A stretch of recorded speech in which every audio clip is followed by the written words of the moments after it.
Imagine a man weathered by time and conflict, a king, yes, but also a warrior, forged in the fires of battle, a leader of men, standing on a foreign shore, far from the land of his birth, longing for home, a distant memory after 20 years lost to the ravages of war and the trials of wandering. The sea whispers of Ithaca, a siren's call in the vast expanse, of a wife Penelope and a son, Telemachus, whom he hasn't seen in decades. Their faces fading like old frescoes. His name is Odysseus, a name that echoes through the ages, famed not just for his strength, but for his cunning, his sharp intellect, and his unwavering resilience in the face of impossible odds. His journey home is no straight line, no simple path across the wine-dark sea, but a twisting, turning path fraught with peril, shaped by the fickle hand of fate and the often cruel whims of the gods themselves. The world he faces is wild, untamed, and teeming with dangers beyond mortal comprehension.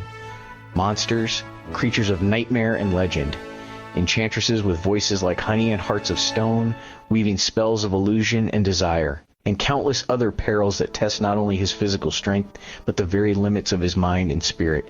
Each day brings new trials, new challenges to overcome. Each night a deeper longing for home, a yearning that burns like a constant flame. Odysseus is a leader, a commander of men responsible for their lives and their fates. But he watches his men fall one by one, victims of the sea, of monsters, of their own weaknesses, and he is burdened by their loss, each death a weight upon his soul. His Odyssey is more than just a voyage across the sea. It's a test of endurance, a crucible in which his character is forged and refined, a symbol of every soul's struggle to find their way home, to find meaning and purpose in a world filled with chaos and uncertainty. He is not just a hero of myth and legend, but an archetype, a representation of anyone who's ever felt lost, adrift, and yearning for something more.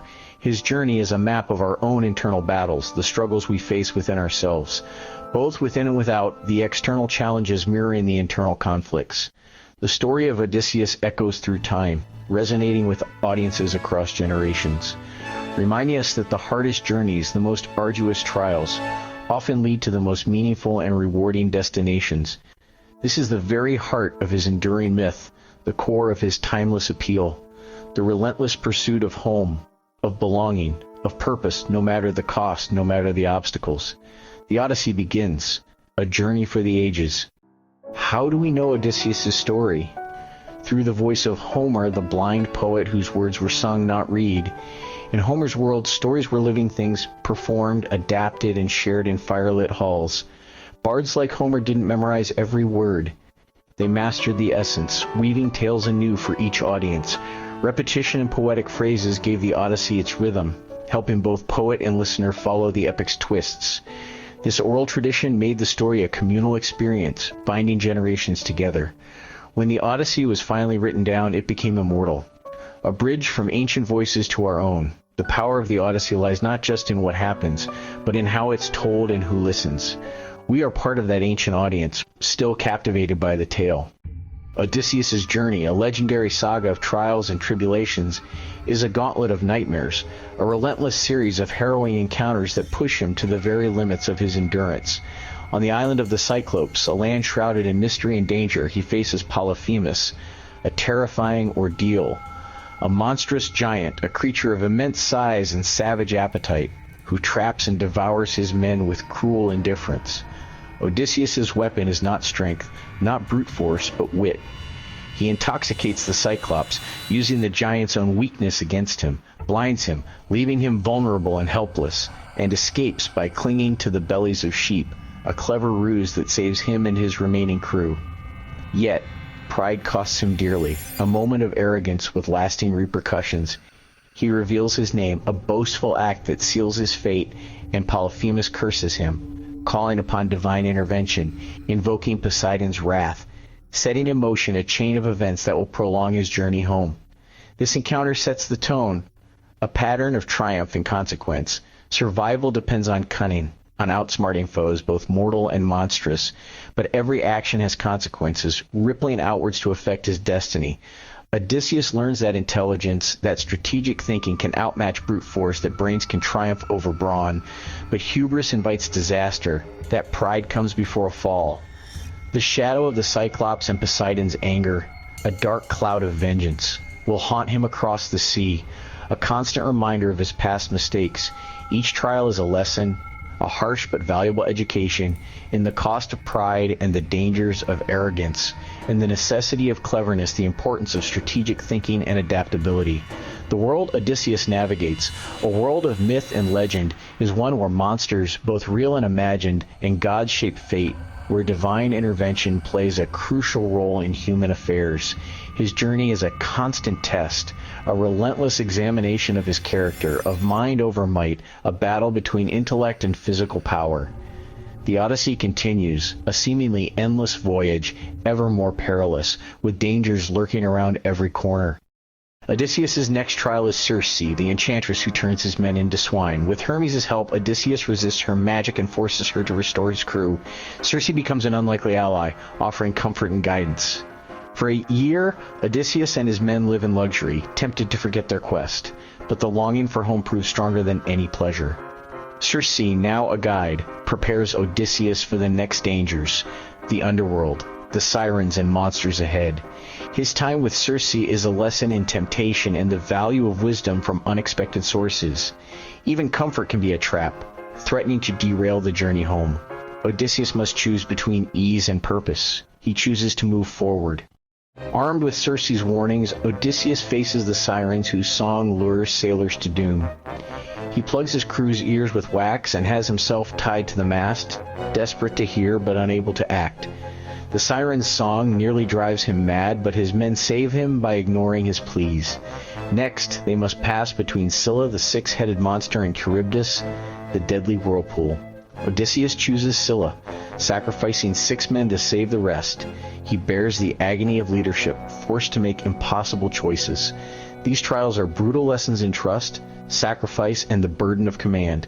The journey home is paved with loss and hard decisions.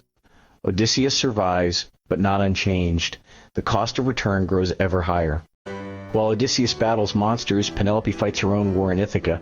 Besieged by suitors, she defends her home with patience and cunning.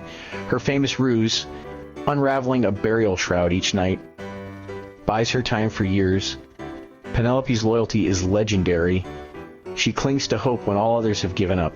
Her struggle is quiet but fierce, a testament to endurance and faith. She is the anchor of Odysseus' memory, the heart of his home. The Odyssey is as much her story as his tale of waiting, resilience, and love. Penelope's strength is the equal of any hero's.